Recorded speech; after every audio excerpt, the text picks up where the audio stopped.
we had a meeting, and that's why I have a suit on. We had a meeting, and the investigation found that it is Santar oil, that there is supposed to be a mandatory evacuation of 1,000 feet from where the oil reached.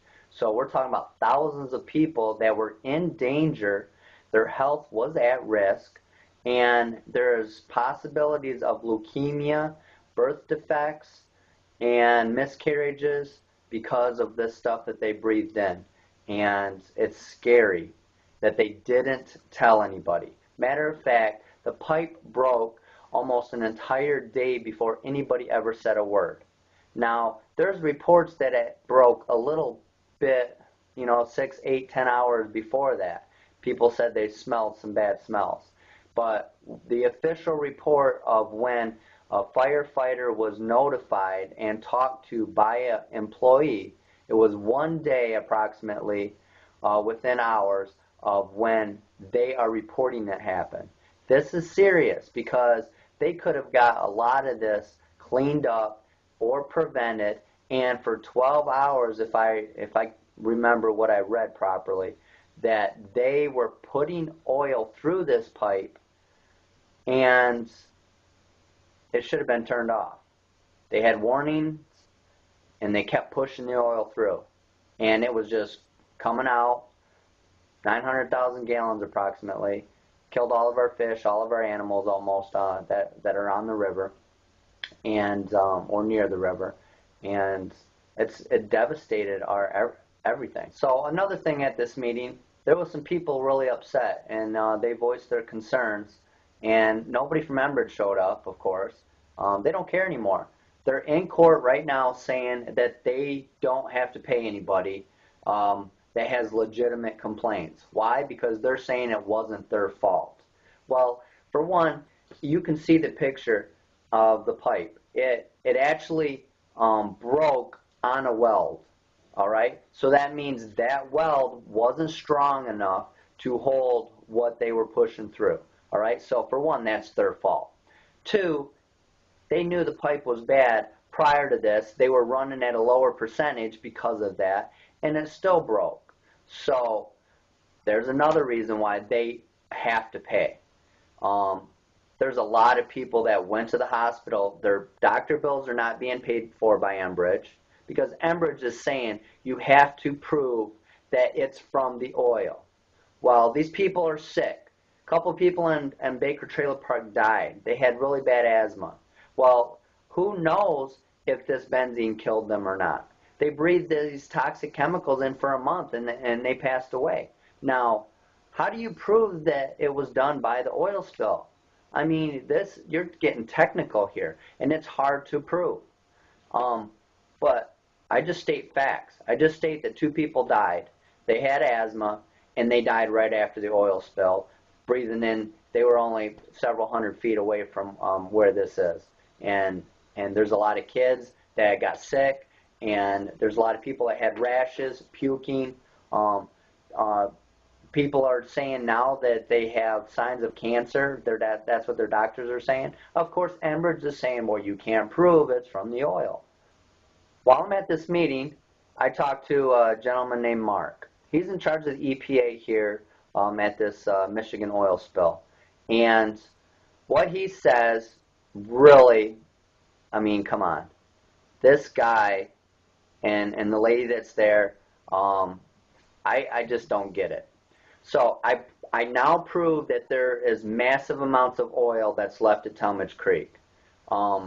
Because if you go to Channel 3 News, and which is in Kalamazoo, Michigan, so put that in the internet, Google it, and then once you get to Channel 3 News, then what you need to do is go to the search area and look up cleanup worker.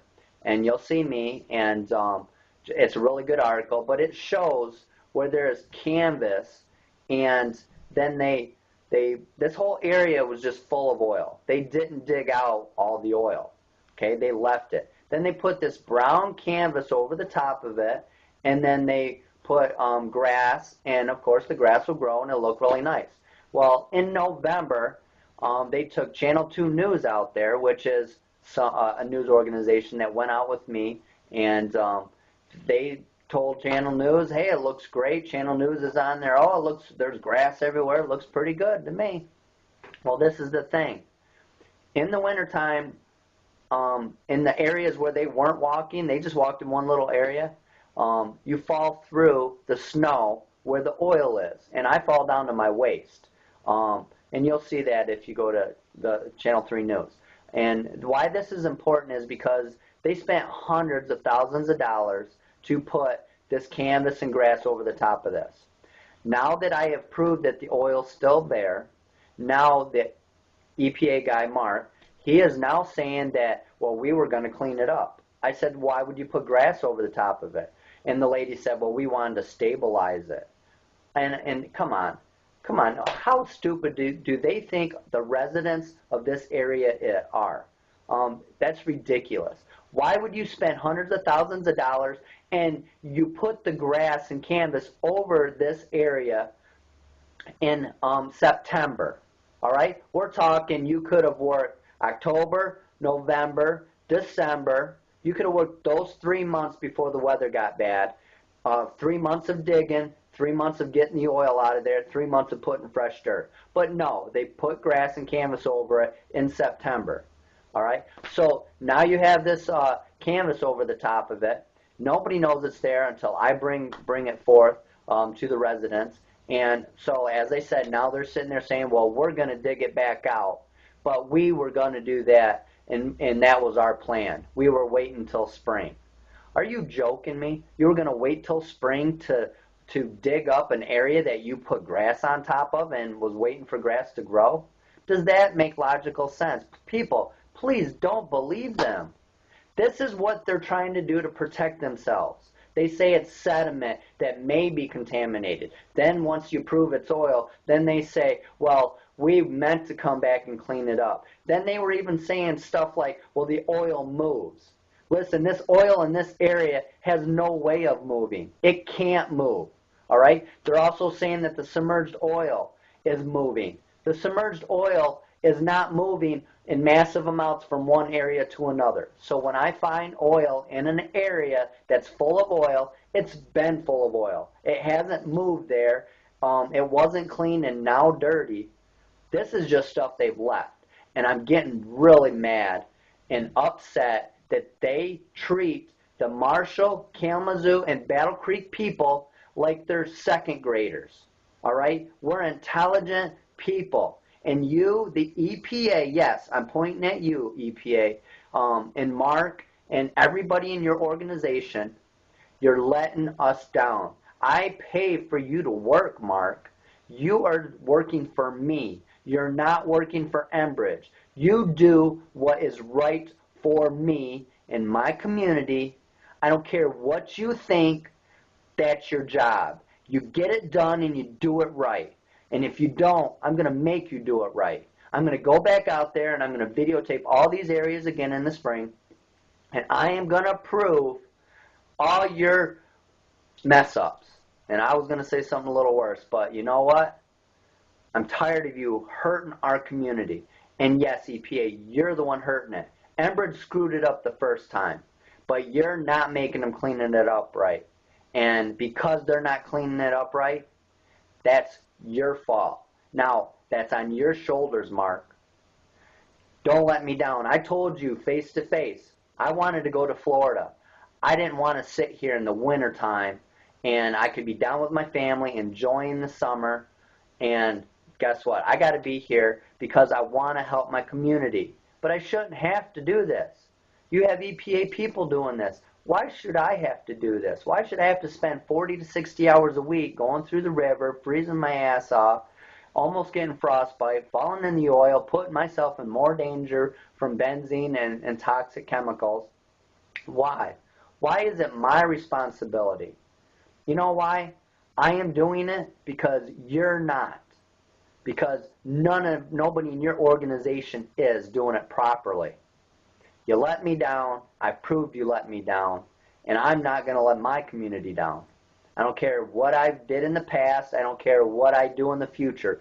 I do know that I'm giving 100% and I'm going all out to do the right thing. And I will get this oil cleaned up as best as possible. And if there's 5% left, so be it. But you know, that 5% is oil that can't be cleaned up. I'm going to make sure the 95% that is cleaned up is something that you can clean up. Now, there's an argument they've been saying that you're going to hurt the environment by cleaning up certain oil. You're not hurting the environment, people. All right? By sticking hoses with high-pressure water into the mud, you are not hurting anything. Nothing. The fish are already dead. You're not changing the ecosystem. You're not changing the growth of the population of animals. They're dead. They're all dead. The only thing that lived was turtles, and you got most of them out of there, or half of them. Do you realize that there is no fish in the river, and any fish that does come upstream into our river now, guess what? They die. So it might be a year or two before we're repopulated, which Enbridge, you need to put about 10,000 at least fish back into our river. You need to plant 10,000 trees for all the ones you cut down. And you need to pay every resident that went to the hospital, whether or not it is proved that it's because of you. But if they had symptoms and they said that they believed it was because of you, you need to pay for it, Enbridge, because they went there because of the oil spill. They didn't go there for any other reason. These people lost work. The businesses were shut down in the areas. The daycares were shut down, and you're saying you don't owe any of these people any money? You sicken me, Enbridge. I am not against Enbridge, okay, everybody? I'm against the people that run Enbridge, because you're running Enbridge into the ground. You are taking a good company and you're running them right in the ground because of the decisions you're making and the people you're hurting and the employees that you're firing when they do the right thing. It's sad. It's sad that a good company is going to go under because guess what? BP bought half of Enbridge. Or I read stuff. Don't know if what I read's true, but BP does own part of Enbridge. This is on BP's website. They are a part owner in Enbridge. So this is a BP Enbridge oil spill. So this is another can of worms. And guess what? Whistleblowers in the Gulf have been dying. 2 whistleblowers that were doctors that were bringing up major issues are dead. And, well, yeah, you can't prove that Enbridge did it, but come on. These are healthy people that die all of a sudden once they have lawsuits and they bring up accusations.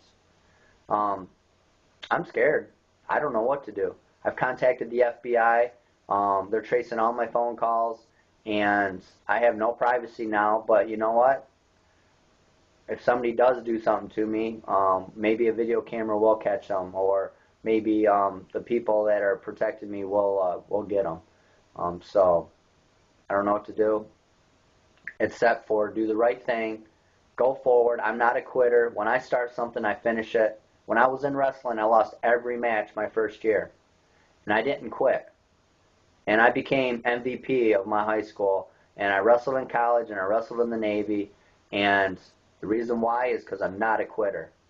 It doesn't matter how hard it is, because tough times never last, but tough people do.